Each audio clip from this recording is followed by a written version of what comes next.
talk a little bit about Coach Flood and how he's kind of helped mold you and develop over the last couple of years? I don't think I can say enough about that guy. Coach Flood, he took me under his wing.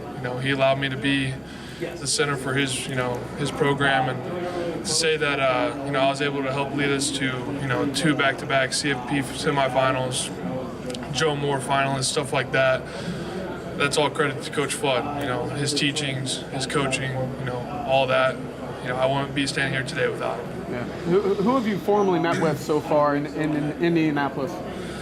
Oh man, I've met with a bunch of teams. I can't really, point out anybody specific, but majority of the teams I've met with. Good deal. Jake, what did playing in 57 college games, how has it helped you maybe become more NFL ready than other prospects here? I think it just kind of proves that I'm durable. I'm available. I put a lot of process and time into my body.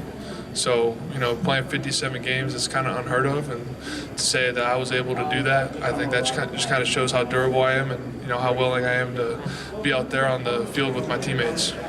That's the Texas record, obviously. How do you want to be remembered as a Longhorn? Just want to be remembered for, representing that logo, the burnt orange logo, and just knowing that I was out there playing for something bigger than myself. UT is rich history. It's an honor to be able to wear that burnt orange and that logo. So I just want to be, remembered for just representing it the right way. Isaiah Bond and Jaden Blue both said yesterday that they think they could beat the record for the 40-yard dash. Do you see it as a possibility? I think they're really fast, so I think it's possible. Are you planning on doing all your drills? You can say something pro day. What are you doing? I don't really plan on doing the 40 here. We'll see how I feel towards the end for the shuttles.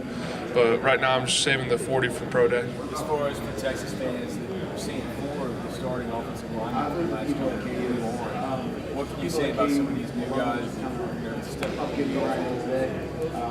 Maybe give us a little bit about what you think about that. Yeah, I think we're in good hands when Coach Flood's in the building. When you have a mentor and a leader like that for the O-line room, I think that you're always going to be set in the right direction. We got guys who have tons of experience like DJ Campbell and Cole Hudson that are going to step up. And then we got guys like Trevor Gooseby who stepped up for us in key games that helped us win a couple games. And then, of course, we got guys like Nato Moslow, Connor Robertson, Brandon Baker, guys that I remember that, showed up to work every day, ready to get better, get 1% better, just trusting the process of UT football. Have you met with the Houston Texans? I have not, no. You mentioned leaders. What makes Arch Manning a leader as he looks to be the next quarterback? Yeah, I think he just brings a bunch of energy. He's very motivated. He loves to play football. You can tell he truly enjoys it. He's not there just for the fame or anything like that. Like, he truly loves the game of football, and he's vulnerable. I think to be a leader, you got to be vulnerable with your team, and he's definitely exemplified that. And I think he's gonna be a great leader. What's an NFL team getting when they select you in their locker room? Someone that's a sponge to the game of football, someone who's durable, someone who's going to be available, and someone who hasn't reached their potential yet. What's an NFL team going to get in Quinn Ewers? Seems like he's a polarizing player amongst the media. What do you think a team's getting in him? Man, you're gonna get a tough player. I'm sure it's been pretty clear what he had to deal with this past season, and I think that just goes to show you his true character. He loves football, but he, more importantly, he loves his teammates. He's gonna do whatever he's got to do, to go out there and perform at a high level. There was no days off for Quinn. He did a great job of showing up to work every day, not complaining, and just, putting his head down, ready to work, do anything he can for his teammates. Jake, you mentioned that you met with plenty of teams. Have the Buccaneers been one of them? Yes. Was it formal or informal? Informal. What would it mean maybe playing with Tristan Wirfs, Graham Barton, players like that? It'd be an honor. Those are guys that are kind of the face of the league right now, trending towards it. So, to play with someone with that experience like Tristan and someone who's played center in the league already like Graham, that'd be pretty cool. And they say the center's like the quarterback and the offensive line. They talked about how you were responsible for dispensing a lot of the communication between the players. Yeah. Can you walk us through if it's like the outside to the left, what kind of things would you be saying to the rest of the team? Yeah, so first of all, you got to identify the front. Is it odd? Is it jam? Is it even? Are they in base, nickel, whatever it is? And then after that, you got to kind of point out the ID. I'm, in the system I played in the past 4 years, the mic ID is where the center's going. So you point out the mic ID. You give the combo that kind of, respects the, however the defense is aligned.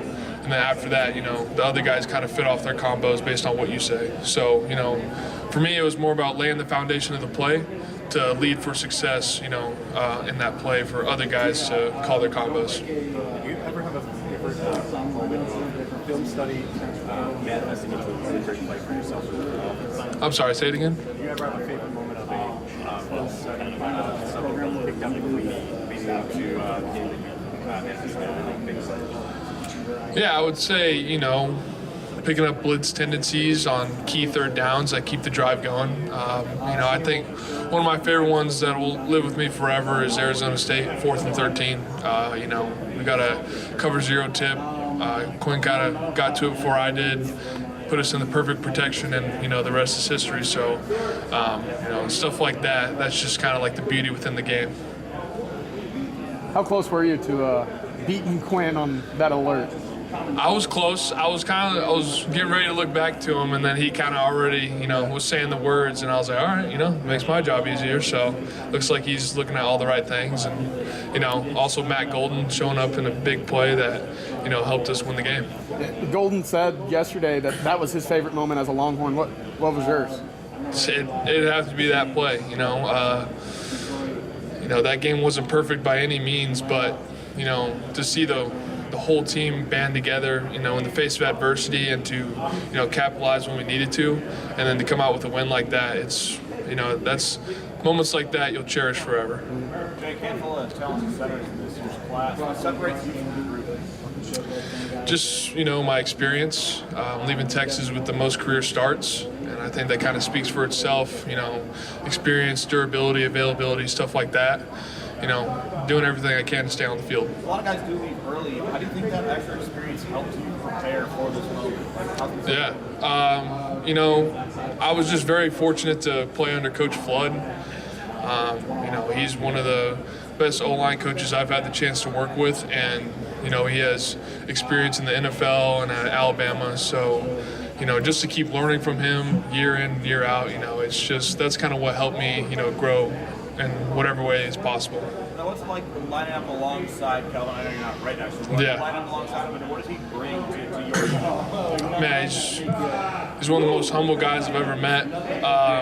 He's super smart, but he's not the most, outspoken guy. But, if anything's going on, hey, Josh, what's going on? What up, Smooth? Hey, guys, that's Big Smooth, if you guys didn't know. Smoothest tackle I've seen ever. Anyways. Yes, so, sorry, question again? My bad. It was about Kelvin, but I'll ask you a follow-up about Josh. Yeah, so Kelvin, super humble, willing to work for his team, puts the team before himself, and, I never really had to worry about him on game day. I knew he was going to, bring the right mentality, bring the right juice, and, as an offensive line, when you can feed off of each other and you have that chemistry, we got as far as we did. We were Joe Moore finalists. Wish that we secured that, but at the end of the day, I'm just very proud of this unit that we had. That seems like some real love for Josh Carroll right there. Yeah, I've been training with him out in California. Big Smooth, Josh, he's been awesome. Someone to get to know. Get to learn. How he was brought up. What made him go to Oregon. What makes him such a unique player. I think that's kind of like the beauty within this game. You get to know teammates that you never thought you'd get to know. So it's really cool. Who would be your top three best centers? Best centers right now. That's a great question. I'd have to say Creed's up there because he's a lefty, and there's not many of us. Frank Ragnow and Cam Jurgens. Those are my top three. Jake, you guys played a great schedule this year. Who were some of the best players, toughest players to go against? Yeah, I'd have to kind of point out, the obvious one, Mason Graham and Kenneth Grant. Two guys in the interior, they kind of flipped from the three technique to nose. And, you didn't really, there's some guys that you can kind of, get a tell on what they're going to give you. But I think those guys did a great job of, mixing up the power and finesse moves in the pass game. And I think they were great at diagnosing runs. It's kind of hard being up at the front line, but those guys did an exceptional job. And it was a great battle. It was a fun time. Hey, Alfred mentioned Bloody Tuesdays. Help get him acclimated and ready for each week in the SEC. Can you talk about what that competition was like in the season? Yeah, no doubt. We kind of like to start fast on Tuesdays. That was our full padded day. So we'd start with our our fastballs. Get the juice flowing, get the blood going, and so we'd have like 5 straight plays back to back to back, high tempo, and that would be 1-0 versus 1D, and that would just set the tone for the day.